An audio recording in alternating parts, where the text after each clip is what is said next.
Hello दोस्तों, YouTube channel super seven से मैं राहुल वैष्णव आपका स्वागत करता हूं। और हमने अपने पिछले वीडियो के अंदर हाइड्रोजन के बारे में पढ़ा था। हाइड्रोजन के जो समस्थानिक है और जो हाइड्रोजन के विभिन्न रूप है और हाइड्रोजन के भौतिक गुण, रासायनिक गुण और हाइड्रोजन के उपयोग के बारे में पढ़ा था कि किस प्रकार से ये हाइड्रोजन के उपयोग होते हैं। और आज हम पढ़ेंगे हाइड्राइड और जल के बारे के अंदर। तो सबसे पहले हमारा टॉपिक है हाइड्रेट। तत्वों के डाई हाइड्रोजन के सहयोग से बने द्विअंगिक यौगिकों को हाइड्राइड कहते हैं। यानी तत्वों के सहयोग से जो तत्व है जो हाइड्रोजन से सहयोग करेंगे और द्विअंगी यौगिक बनाएंगे, जिसके अंदर एक पार्ट हाइड्रोजन का होगा, दूसरा तत्वों का। इस प्रकार से जो द्विअंगिक यौगिक बनते हैं उन्हें हम हाइड्राइड कहते हैं। और हाइड्राइड को तीन पर्याप्त स्पष्ट वर्गों के अंदर विभक्त किया जा सकता है, जिसके बारे में हम आगे बढ़ेंगे। और इन्हें हम EHX या EMHN द्वारा प्रदर्शित करते हैं, जहाँ M जो तत्व है, एलिमेंट, इसकी संख्या है, और जो N है ये हाइड्रोजन के परमाणुओं की संख्या है। तो इनमें सबसे पहले है आयनिक या लवण समान हाइड्राइड। इन हाइड्राइडों को लवणीय हाइड्राइड भी कहते हैं। जो क्षार धातुएं हैं, कैल्शियम है, स्ट्रोंशियम है, बेरियम है, और ये लवण समान हाइड्राइड बनाते हैं। और संभवतः अधिक विद्युतजन्य लेंथेनाइड और एक्टिनाइड तत्व है ये लवण समान हाइड्राइड या फिर आयनिक हाइड्राइड बनाते हैं। साधारणतः शुद्ध धातु और हाइड्रोजन में 150 से 700 डिग्री सेंटीग्रेड तापक्रम के मध्य सीधी अभिक्रिया द्वारा लवण समान हाइड्राइड या फिर आयनिक हाइड्राइड बनते हैं। जैसे कि हम कैल्शियम का लिए देखते हैं, तो कैल्शियम है ये 150 डिग्री सेंटीग्रेड पर ही हाइड्रोजन से अभिक्रिया कर लेता है। लेकिन जो लिथियम है ये 700 डिग्री सेंटीग्रेड तक गर्म करना पड़ता है, फिर ये हाइड्राइड का निर्माण करता है। और पिघली अवस्था में हाइड्राइड विद्युत चालन करते हैं और एनोड पर हाइड्रोजन मुक्त करते हैं। इससे सिद्ध होता है कि इनमें ऋणीय हाइड्राइड आयन H- आयन होता है, जो धातु द्वारा इलेक्ट्रॉन हाइड्रोजन परमाणु को स्थानांतरण करने से बदलता है। जैसे हम देखते हैं कि जैसे ये लिथियम हाइड्राइड है, तो ये लिथियम का जो इलेक्ट्रॉन होगा ये हाइड्रोजन पे स्थानांतरित होगा। तो इसलिए लिथियम पे पॉजिटिव और हाइड्रोजन पे नेगेटिव चार्ज आएगा, इसलिए H- यानी हाइड्राइड आयन बनता है। यानी इलेक्ट्रॉन की स्थानांतरण से जिस प्रकार के जो हाइड्राइड बनेंगे उन्हें हम आयनिक हाइड्राइड या लवण समान हाइड्राइड कहेंगे। तो इसके अंदर जो क्षार धातुएं और जो लेंथेनाइड और एक्टिनाइड है, अधिक जिनकी ये अधिक विद्युत धनीय होते हैं, ये आयनिक हाइड्राइड बनाते हैं। दूसरे है सहसंयोजक या आणविक हाइड्राइड। जो पी ब्लॉक के तत्व है इस प्रकार के हाइड्राइड बनाते हैं। इनमें तत्व हाइड्रोजन से इलेक्ट्रॉन का साझा करके सहसंयोजक बंध बनाते हैं। देखिए दोस्तों, जब हम आवर्त सारणी के अंदर दाएं से बाएं जाते हैं, तो आयनिक गुणों में कमी होती है और सहसंयोजक गुणों में वृद्धि होती है। तो इसलिए जब हम दाएं से बाएं जाते हैं, तो जो पी ब्लॉक के तत्व इनके अंदर सहसंयोजक गुण बढ़ जाते हैं, जिसके कारण ये जो हाइड्रोजन है इसके साथ इलेक्ट्रॉन का साझा करके जो हाइड्राइड बनाएंगे, इसलिए इन्हें सहसंयोजक या आणविक हाइड्राइड कहेंगे। और जो सहसंयोजक हाइड्राइड है यह मुक्त तत्व के हाइड्रोजन से सीधे सहयोग द्वारा कुछ यौगिकों के हाइड्रोजन द्वारा अपचयन से या किसी धातुओं के बोराइड, सिलिसाइड, कार्बाइड आदि का जल या जल और अम्ल से अभिक्रिया द्वारा बनाए जाते हैं। यानी जो बोराइड है, सिलिसाइड, कार्बाइड है, धातुओं के, इनका जल या फिर जल और अम्ल इनके द्वारा अभिक्रिया करके जो सहसंयोजक हाइड्राइड है इनका विरचन किया जाता है। ठोस सहसंयोजक हाइड्राइड बहुधा नरम होते हैं और उनका गलनांक भी अपेक्षाकृत कम होता है, और द्रव सहसंयोजक का क्वथनांक कम होता है।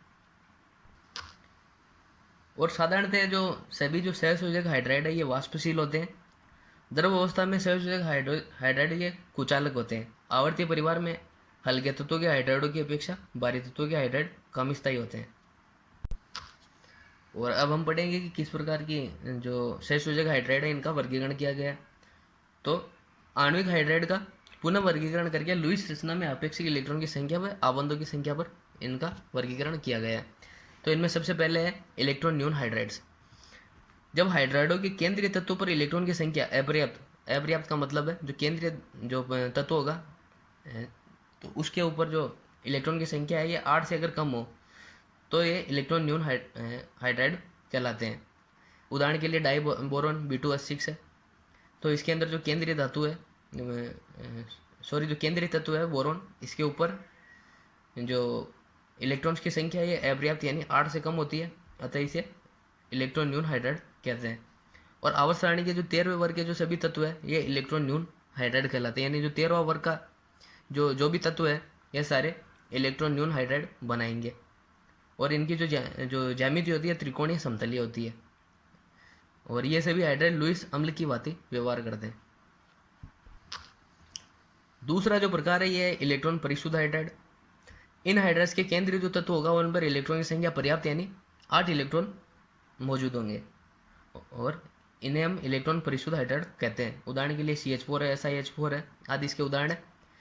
और जो 14वां वर्ग होगा उसके जो तत्व हैं वह इस प्रकार के हाइड्राइड का निर्माण करते हैं और इनके जो ज्यामिति होगी चतुष्फलकीय ज्यामिति होती है।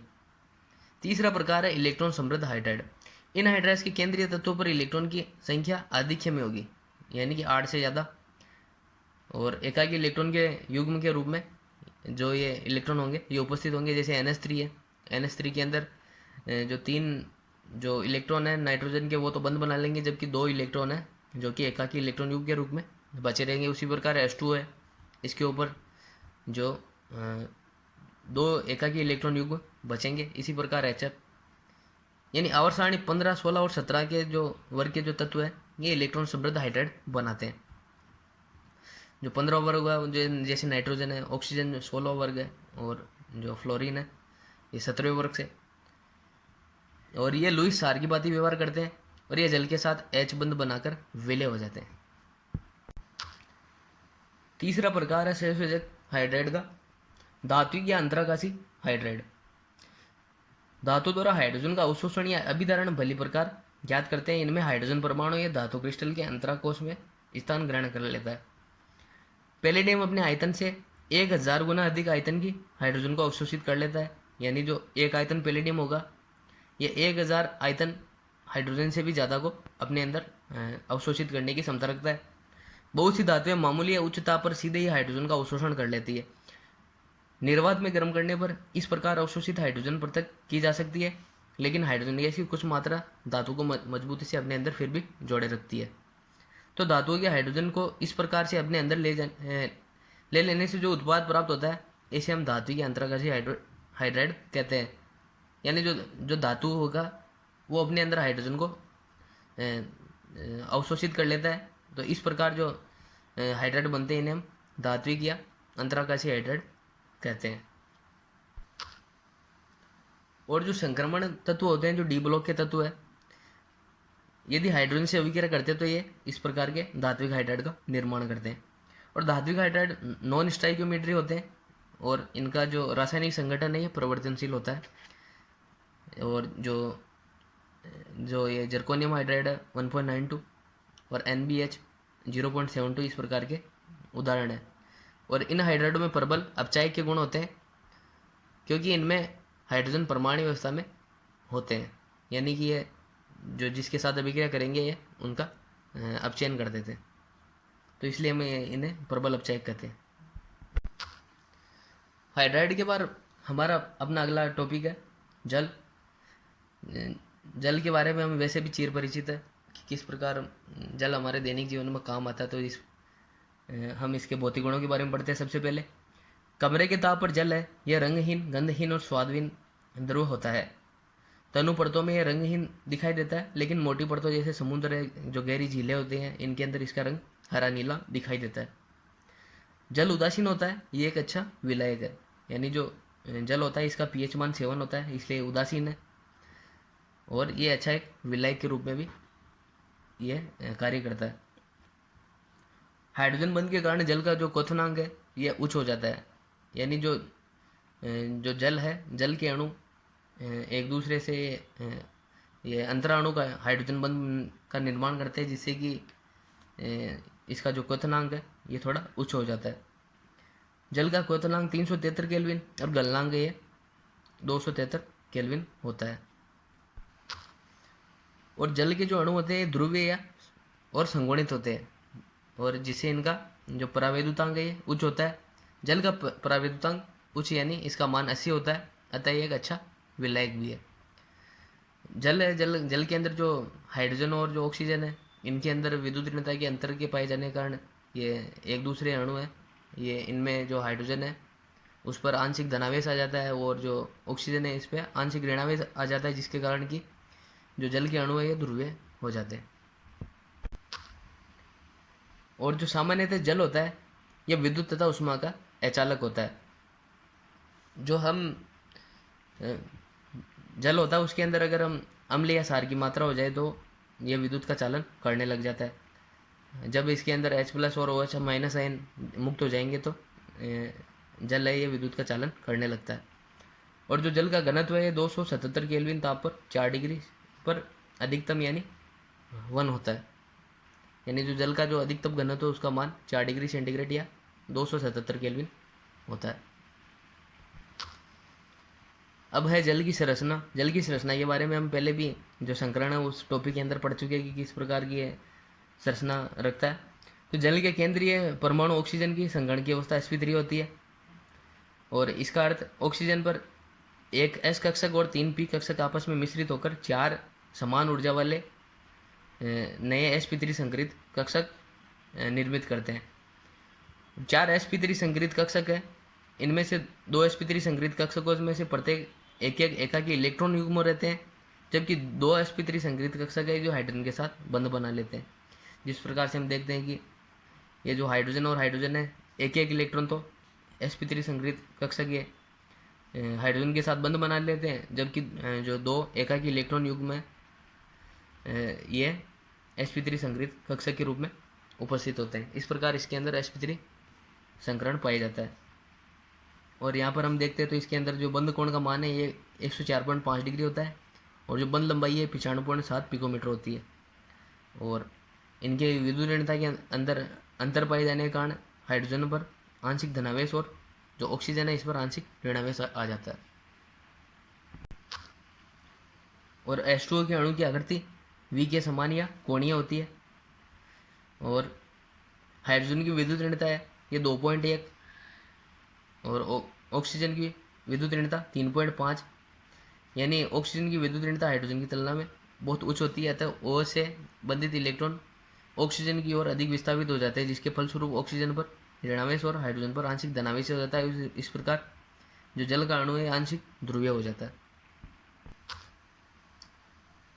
और जल में अनेक अणु पास पास रहते हैं तो जल के एक अणु पर का धनावेशित है या हाइड्रोजन जल के दूसरे अणु के ऋणावेश ऑक्सीजन की ओर आकर्षित होता है और इस प्रकार अति दुर्बल बंध का निर्माण होता है जिसे हम हाइड्रोजन बंध कहते हैं।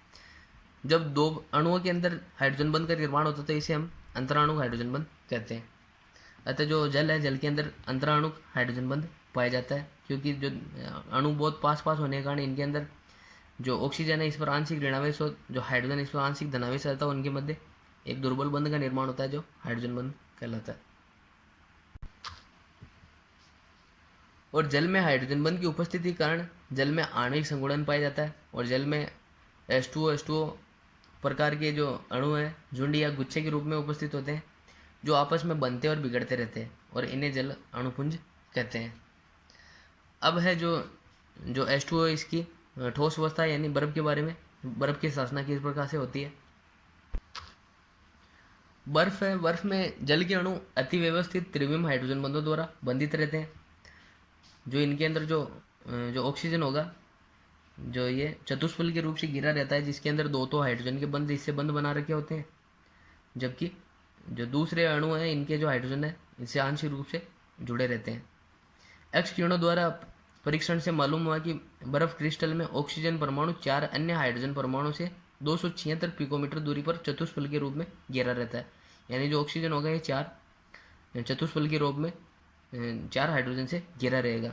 और जो जल का अणु है द्रव जल तथा बर्फ दोनों में अंतराण्विक हाइड्रोजन बंध दर्शाता है। अब हम पढ़ेंगे कि ये बर्फ है ये जल में तैरती क्यों है इसके बारे में। तो इसका सीधा सा कारण है कि जो बर्फ है बर्फ का जो घनत्व होता है ये जल की तुलना में कम होता है, इसके कारण ये बर्फ है ये जल में तैरती है। तो किस प्रकार से इसका जो घनत्व है ये जल की तुलना में कम होता है उसके बारे में पढ़ेंगे। जो बर्फ है ये ठोस अवस्था में जल के अणु आकाश में चतुष्फल के रूप में व्यवस्थित रहते हैं। प्रत्येक जल के अणु में ऑक्सीजन 2 हाइड्रोजन के साथ सहसंयोजक बंध द्वारा जुड़ा रहता है। ठीक इसी समय यह जो पड़ोसी जल के अणु इसके साथ हाइड्रोजन बंध द्वारा जुड़ा रहता है और एक पिंजरे नुमा संरचना बन जाती है। यह संरचना खाली स्थान छूट जाने के कारण सरंध्र भी होती है और ये खाली स्थान रह जाने के कारण सरंध्र संरचना के कारण इसके घनत्व के अंदर कमी होती है। इस चित्र में हम देख सकते हैं किस प्रकार से जो H2O के अणुओं में चतुष्फलक की संरचना में किस प्रकार से जो खाली स्थान या रंध्र रह जाते हैं, किस प्रकार रहते हैं। जो ऑक्सीजन है, ऑक्सीजन ये दो तो स्वयं से जो बंधे हाइड्रोजन है उसके साथ बंध बनाए होते हैं, और दूसरे जो जो जल के अणु होते हैं उनके साथ जो हाइड्रोजन बंध होते हैं उसके चतुष्फलक की संरचना से घिरे रहते हैं। तो इनके मध्य इस प्रकार से खाली स्थान रह जाता है, जिसके कारण ये सरंध्र संरचना रह जाती है। जैसे ही बर्फ द्रव जल में बदलती है तो दी गई ऊष्मा ऊर्जा जल अणु में उपस्थित कुछ हाइड्रोजन बंधों को तोड़ती है, जिसके परिणाम स्वरूप चतुष्फलक के विन्यास समाप्त होने लगता है और यह द्रव जल में H2O के अणु एक दूसरे के नज़दीक आने लगते हैं। खाली छूटे स्थानों की संख्या में भी कमी होने लगती है। जैसे जैसे बंध टूटेंगे तो ये अणु पास आने लगेंगे, रंध्र की संख्या, खाली स्थान कम होता जाएगा। अतः जल का घनत्व बर्फ की तुलना में अधिक होता है, अतः बर्फ हमेशा जल के ऊपर तैरने लगती है। यानी जो जल होगा इसका घनत्व होगा यह बर्फ की तुलना में अधिक होगा। अब हमारा जो अगला पॉइंट है ये जल का अधिकतम घनत्व 4 डिग्री सेंटीग्रेड, कि 4 डिग्री सेंटीग्रेड पर किस प्रकार से जल का जो घनत्व है अधिकतम होता है। तो इसमें 273 केल्विन 0 डिग्री सेंटीग्रेड जो बर्फ और जल है दोनों सहस्थिति में होते हैं। जैसे जैसे ताप बढ़ता है तो दी गई उष्मा ऊर्जा चतुष्फलक के विन्यास को तोड़ने लगती है और हाइड्रोजन बंध है इनकी संख्या में कमी होने लगती है। अतः जल का घनत्व बढ़ना चाहिए, परंतु तापक्रम में वृद्धि के कारण संभवतः प्रत्येक जल का अणु इसकी औसत गतिज ऊर्जा इसके अंदर भी वृद्धि होने लगती है, जिससे परिणाम स्वरूप आयतन में वृद्धि अथवा घनत्व में कमी होती है, परंतु यह प्रभाव 4 डिग्री पर नगण्य रहता है। अतः जल का घनत्व बढ़ता है, यानी शुरू में जैसे जैसे हाइड्रोजन बंध टूटते जाएंगे वैसे वैसे जो घनत्व यह बढ़ता जाएगा। अतः जल का घनत्व बढ़ता है, परंतु यदि तापक्रम है 4 डिग्री सेंटीग्रेड से ऊपर बढ़ाया जाए तो घनत्व में वृद्धि के प्रभाव की अपेक्षा जो गतिज ऊर्जा है इसके गति ऊर्जा में जो वृद्धि का प्रभाव है ये अधिक हो जाता है, जिससे जल के आयतन में वृद्धि और घनत्व में कमी होने लगती है। यानी जैसे जैसे आयतन बढ़ेगा घनत्व घटता जाएगा। अतः हम निष्कर्ष निकालते हैं कि 4 डिग्री सेंटीग्रेड पर जल का घनत्व ये बढ़ता है। यानी जैसे जैसे जैसे बर्फ है, हम जैसे जैसे तापक्रम बढ़ेगा तो हाइड्रोजन बंध में कमी होगी और जो घनत्व वो बढ़ेगा, या हम कह सकते हैं कि जो आयतन है ये घटेगा। तो ये 4 डिग्री सेंटीग्रेड तक तो बढ़ता है, लेकिन 4 डिग्री सेंटीग्रेड के बाद में जो गतिज ऊर्जा में वृद्धि का जो प्रभाव है ये बढ़ने लगता है और ये जो आयतन है घनत्व है इसके मान में कमी होने लगती है। यानी 4 डिग्री सेंटीग्रेड पर जो जल का घनत्व ये अधिकतम होगा और इसका जो आयतन ही है 4 डिग्री सेंटीग्रेड पर निम्नतम होता है। अब है जल के रासायनिक गुण, जिनमें सबसे पहले ऑक्सीकरण विक्रिया। जल है यह सक्रिय धातु जैसे लिथियम, सोडियम, पोटेशियम, कैल्शियम आदि को ऑक्सीकरण कर देता है और हाइड्रोजन गैस मुक्त करता है। जैसे हम अभिक्रिया देखते हैं, जो दो आयतन जो सोडियम है ये दो आयतन जल से अभिक्रिया करते हैं तो 2NaOH प्लस हाइड्रोजन गैस मुक्त करते हैं। और इसी प्रकार जो कैल्शियम है ये 2H2O से अभिक्रिया करेगा तो calcium hydroxide plus hydrogen gas मुक्त करेगा। दूसरी अभिक्रिया है अपचयन अभिक्रिया। जल अधिक सक्रिय धातु जैसे फ्लोरीन है, क्लोरीन है आदि का अपचयन करता है और ऑक्सीजन मुक्त करता है। जैसे हम फ्लोरीन और क्लोरीन के साथ जल की अभिक्रिया देखेंगे तो जैसे फ्लोरीन से सबसे पहले तो 2F2 plus 2H2O 4HF plus O2 बनेगा, और इसी प्रकार जो क्लोरीन है 2Cl2 plus 2H2O 4Cl plus O2।